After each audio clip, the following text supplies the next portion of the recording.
1 മുതൽ 10ാം ക്ലാസ് വരെയുള്ള സ്കൂൾ പാഠപുസ്തകങ്ങളുടെ പരിഷ്കരണം 2025 അധ്യയന വർഷത്തിൽ തന്നെ വിജയകരമായി പൂർത്തിയാക്കാൻ സാധിച്ചെന്ന് വിദ്യാഭ്യാസ മന്ത്രി വി ശിവൻകുട്ടി.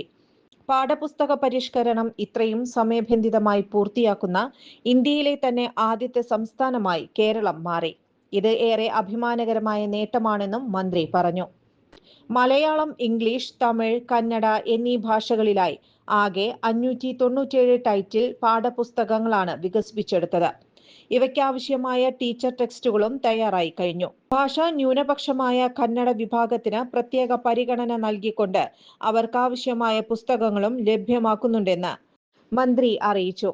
അതേസമയം മലയാള ഭാഷാ ബില്ലുമായി ബന്ധപ്പെട്ട് ചില കേന്ദ്രങ്ങളിൽ നിന്നും വിമർശനങ്ങൾ ഉയർന്നുണ്ടെന്നും യഥാർത്ഥ വസ്തുതകൾ മനസ്സിലാക്കാതെയാണ് ഇത്തരം വിമർശനങ്ങൾ ഉന്നയിക്കപ്പെടുന്നത് എന്നും മന്ത്രി വി ശിവൻകുട്ടി കൂട്ടിച്ചേർത്തു.